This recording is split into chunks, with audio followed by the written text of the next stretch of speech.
Greetings, friends, and welcome to the 10th review in the 2018 Christmas Sample Series. Tonight, we are in the midst of night here, folks, but so bear with the quality of the video, but I'm sure it'll be okay. We're looking at the San Cristobal La Fuerza. La Fuerza. Now, La Fuerza in Spanish means power, but I don't know if it means specifically that this cigar is a powerful smoke or it's just named after forts in the San Cristobal area, which I think it is because the four regular production San Cristobal cigars, El Principio, Moro, La Fuerza, and La Punta. Yeah, I think they were named after forts, but I have to check up on that. I'm not 100% sure, but I think I'm correct in saying that. But what are you getting out of the cold draw, Logan? Getting a tiny bit of a sweet note on there.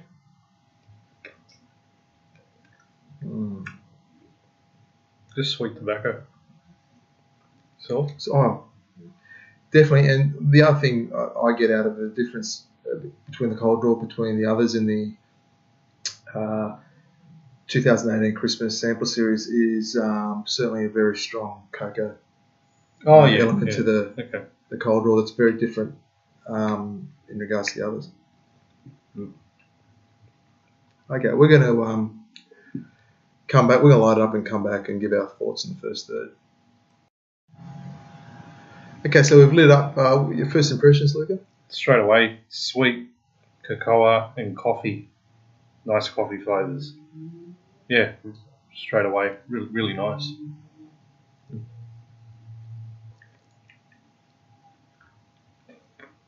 What about the retrohale's really good too, smooth as well.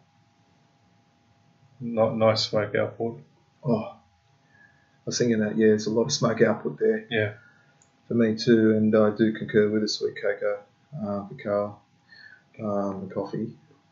Yeah, really nice. Like a espresso kind of coffee flavour. It's for me, the retrohale is stronger than the previous three that we've had. The Point of Montreux Double Corona, the Partagas Presidente, and the Fundadores. And the Fundadores, yeah, those three, previous three, definitely. This one's more stronger, yeah. I would say probably medium body format, just on medium. So mild to medium, but I reckon that'll pick up later on. Yeah. I've never smoked one of these before though. Yeah. I think you've had a couple. Yeah, I've had. I haven't gone for a box, but I certainly have. I've gone through a quarter pack or two of offerings of La Fuerza in the past. Yeah. And the question that I think the majority of you will want to know is, well, what's the big difference between this and the El Principe, which is by far the most popular San Cristobal cigar, by far. And it's also been mentioned on our forum that in terms of worldwide sales, the El Principe is the big seller in the San Cristobal range, and the others are a lot less. I think I'll just give it another draw. Completely different. Yeah. It is different. I think we've discussed before that in general the Menudos and the Perlas are smaller cigars, tend to be stronger in flavour. In flavour, for sure. Yeah. And I think the great number of El Principes, and those of you that know me, I've been touting them as just great little Menudos for a long time. So I've gone through boxes and boxes of those, and they're one of my go-to cigars that have always been in my humidor. They're nice and sweet. I love them. Depending on the wrapper you get, I found out you can get a bit of spice in them. Yes. So John and I went in and bought 2 boxes, one each, recently, and when they arrived, I went to I had a look at both, and one was really dark compared to the other one, which had more of a wrapper like this, a bit of a, I guess you say, Colorado kind of colour. And the other one was more on the almost Colorado Maduro. Colorado Maduro, yeah. Darker, yeah. And I've never had darker ones like that. So after trying them, and you were right when you said they're spicy, they have a lot of spice in there on top of the usual flavour profile of that coffee nut flavour that you get with the El Principe. And that was really, really interesting. It's kind of turned from you would have, if it wasn't a dark wrapper, it wouldn't have been. It would have been my morning cigar, but now it's more of an afternoon one because I like that spice in there. Mm-hmm. So really interesting, just based on a different wrapper. So yeah. So thank you for giving me that choice, but I went without hesitation. Without hesitation, yeah. Went for the lighter colour. That one. That one straight away. Yeah. And because I knew they'd be they are less spicy, and that's just my preference. I don't mind a little bit of spice, but I definitely like them. That cocoa coffee and the molasses sweetness. That's what I prefer in them. But this, in comparison to the first third, I would say best way to describe it is that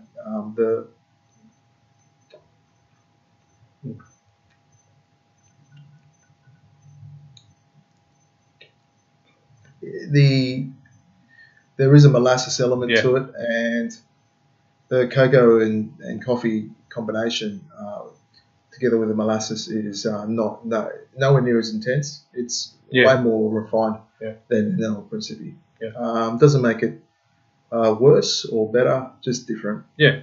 Yeah. So, and that's, I think, because this is a Gordito cigar. It's 50 ring gauge by 141 millimeters in length. So it's probably about 5 2/3 inches, somewhere around there. Maybe 5.5 inches long. Whereas the El Principe is so this is a 50 ring gauge. The El Principe is 42 ring gauge by 110, or 4.5 inches. So smaller in ring gauge, smaller in length. Different cigar. Yeah. To this, it's funny with just those sizes how you can have probably the same blend combination, but it's going to be a different result. Cigar. Yeah, different end result. And the draw is really good as well. Just a touch of resistance there, but it's really, really good as well. Compared to the Fundadores that I had on our last review that we did today.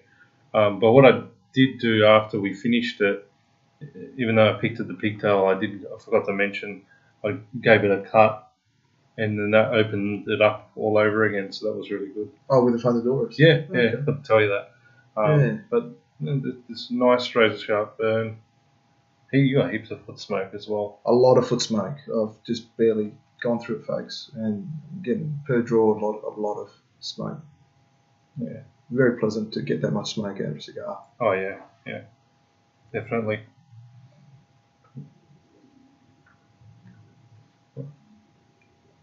I reckon this will pick up in flavour and strength. I reckon, but that's my opinion. Yeah, I think so too. We'll see as we smoke through it. Well, what we're going to do is smoke it towards the end of the first third and come back and give our thoughts. So we're into the second third. Luca, what's your thoughts, mate? It's stayed about the same the whole way through. The strength hasn't changed, hasn't picked up at this point. I expected it to, but it didn't happen.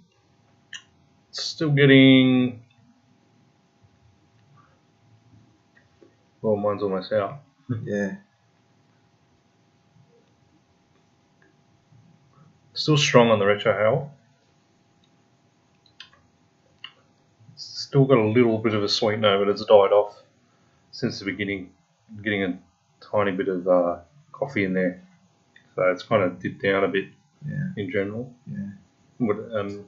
What about your one? Definitely no complexity. No, it's very one-dimensional. Yeah, and that's fine if that's not such a bad thing. If it's a flavour profile that you like, it's okay for it to stay the same. For me, it's pretty much stayed the same. Yeah, from the beginning. Same. Yeah. From the beginning, same flavour, like output. It's around that same level. Strength hasn't changed.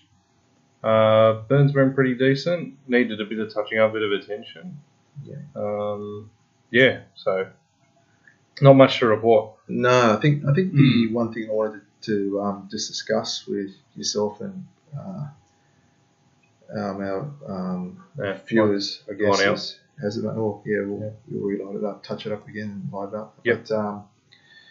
But Luke and I guess because we're so used to Australian prices and with taxes, things sort of equalise with Australian taxes. But for those of you that, especially Americans, maybe not so much the UK guys, but we were surprised. We're having a look tonight on the prices of these in terms of US dollars, without taxes applied. Just could not believe the difference in prices from the El Principes to the La Puntas and the La Fuerzas. Just could not believe it. We're talking $200 mark to $250 mark. Yeah, exactly. Whereas the El Principes are more around the 120 max. Yeah, so that range. We're talking 2.5 times difference in price. So that's interesting. Very interesting. Especially for a marker like San Cristobal. And then when you look at Rafael Gonzalez and the price ranges there, which are a different level, they're a lot lower. I mean, and they're just as good as well. I mean, I like the El Principe and the Perla, but I generally lean towards the Perla more often. It's a bit to do with the price range as well. They're a bit lower than the El Principe. But I mean, I guess with the prices for San Cristobal, I mean, it's not a well-known marker, so I thought it would be a bit lower, but I found that was an interesting observation. Absolutely. I was just telling you today that I was having a chat with CFC 1016, and he was just telling me that the Brewers, they're very, very good price. You can get I know, especially you can get them in the 70s US dollars, 80 US dollars. Various vendors, but and then because Perlas, they're not really those RG Perlas are not really big sellers. You pick them up and you're likely to get a box that's already 3 years old. Even when we got the El Principes, I just got to ask you, did you have to ask for a bit older, or you just no? I just got and whatever. 16s. Bought blind 2016. Oh, TOS, and we love that TOS that code. box code. It's been very reliable. Yeah, very reliable. Perlas. I've bought stuff blind, and I got ETP October 12, which was just amazing. I couldn't believe that. And the most recent box I got, I can't remember the factory code, but it was a 2014 box. Yeah. So getting some good age stuff that's and you're not paying the huge price. Absolutely, you're not paying that much. Because it's just not a favourite. Well, it's not a favourite in terms of popular. It's not a popular cigar. I mean, it has its loyal followers, but not something you'll see at a restaurant in there if they had a humidor list. I totally agree. No. That's exactly right. It'd be all the big global brands, and that would be it. Yeah, so we mentioned the 7 global brands. Most people be familiar with the Romeo and Juliet, Hoyt, maybe not even the Hoyt and Montre, but the Monte Cristo, Cohiba, Partagas, H. Upmann.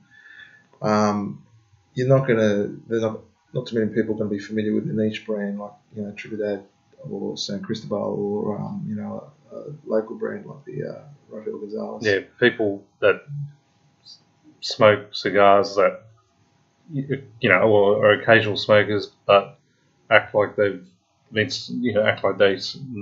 cigars really well. When I mentioned Rafael Gonzalez, San Cristobal de la Habana, for example, they kind of raise their eyebrows a bit, or even Santo Panza. So that's a big giveaway. Absolutely. So yeah. So I think that question why does the San Cristobal Principe sell, in greater numbers? Has to be for the price. And if we didn't look it up, it would have escaped us being Australians. It's not something we think about, but certainly has to be one of the mitigating factors for people looking to explore the San Cristobal marker. You're not going to go and pay two to 2.5 times more for when you got or La Fuerza. When you got a Monte 4 to pick from, for example, or yes, or the Monterey Epi number 2 or Epi 1, or for example, it's just seems it's more logical to go for those, for example. Yeah, and I'm all about expanding my taste buds with cigars, but I can see why it's brands such as San Cristobal aren't often very popular or explored enough. But surprisingly, the amount of cigars they have, it's 4, I think, in the four. Yeah, the other one's the El Moro, which is hard to find. Haven't been seen since 2014, and it's still current, but hard on to find. CCW. Yeah.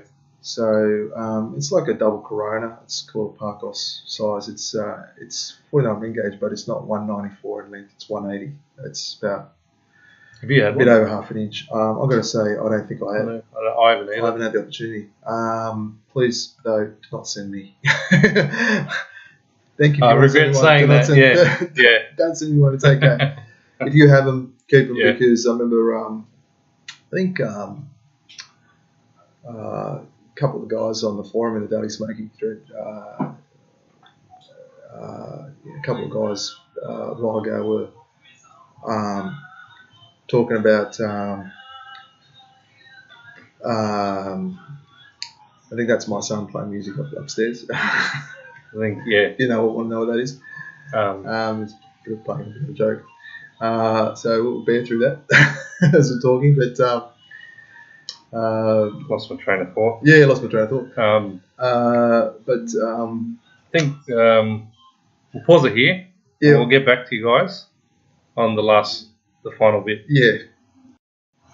Yeah, welcome back. We did get our train of thought back, and we did thank George for that lovely piece of music that he was playing upstairs. He just gone out and come back and decided to play that music. Pranking us. But anyway, good on him. So basically what we're saying was with the El Moro, a while back on the Daily Smoke thread on the forum, there were a couple of guys that were basically posting him up consistently, and from 2001. And they were over 10 years old, and they were glorious cigars. The El Moro. Okay. Yeah, the El Moro. With age, they were fantastic. So it's a shame that you can't get them. Who knows? They might pop up again. They might be on a cycle like the Sir Winston. I wish. I wish. Yeah. But Luke and I. One other thing we wanted to say. It's a pretty humid night here in Sydney, and that's on account of the fact that it's been very light drizzle throughout the day. Temperature-wise, it's been just fantastic for a summer's day. February can be quite warm. Yeah. Sydney, it's our warmest month of the year. The other day we had 100 degrees Fahrenheit, a couple of days, 37, 38 degrees Celsius, and the last 2 days we had a lot cooler conditions, somewhere around 25 degrees, so 75 degrees Fahrenheit. Today's 75 degrees Fahrenheit, and minimal drizzle in the morning and afternoon, and there's a little bit of drizzle tonight. Not that much, but the humidity in the air, it's there, and we've had to relight a few times, but it hasn't affected the cigar too much. The taste, not the taste as much. It's just been the staying lit has been a bit of an issue, but because I mentioned before in another review, I was smoking the rain in undercover, but in heavy rain because I really wanted a cigar, and I found that it impacted the flavour really, really negatively. It just didn't taste the same. Very muggy, almost bitter taste as well from that humidity. It would have been, I reckon, probably 80-90% humidity out in where I was outside. So, but yeah, I mean, as I mentioned before, it's been consistent, it's been the same. Just one dimension. I mean, nothing wrong with that. But I would be interested to see what resting this would do. Yeah. It doesn't really have any rough edges picked out from it. No. Just very simple, plain kind of cigar, like with those flavour notes that we mentioned. So you're still getting a little bit of coffee. Oh yeah. I'm getting a bit of coffee still in there. Yeah. Yeah. It's not as intense in cacao. No. As what we had at the beginning. Yeah, not as intense. And the coffee is more now kind of like it's just a mild coffee, or kind of, if you've ever compared like a French press coffee with your and compared to like a mocha pot coffee or espresso coffee with the same beans. I've done that before because I was curious, and it's more of a milder coffee, like a French press type of taste. It's not as intense. Yeah, I'd agree with that. So in summary, really, in terms of the San Cristobal marker, if you like San Cristobal, give it a go. Try, a quarter pack next time Rob puts them up. I know in regards to Australian prices, the reason that Luke and I weren't familiar with the difference in the prices before taxes, because when the Australian taxes are applied, it's only in comparison to an El Principe box, it's about 2/3 more. Yeah. Not 2.5 times more, 2 to 2.5 times more. So it's not so much of a big difference because they're bigger cigars. So it's not as relevant for the price to the size in terms of the Australian taxes. So there you go. Yeah. This would be. Look, I might give it another shot. I might, if you ever want to do a split on a pack, give it another shot again. Yeah. And smoke it on a different night as well, just to see how it pans out again. Might get a couple off if Rob offers any packs. Yeah. That would be a good opportunity. Yeah. So, yeah. And for you might have picked these up because these have been popular on 24. It is part of the Christmas Sampler series, so they've been amongst the 12 most popular cigars of the year. So they've been smoking great, and flavour wise, it's been fine. As a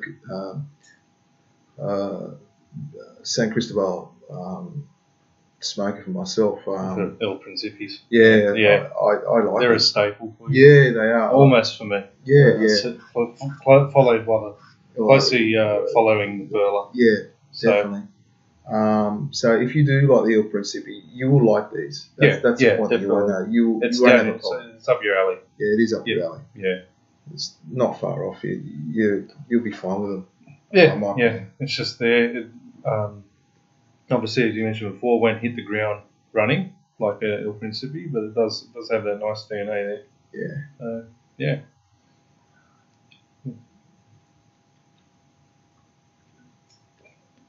And if anyone's had aged La Fuerzas, just be keen to see what you guys think on the thread as well. And I'm curious to see how they perform when you lay them down for a bit.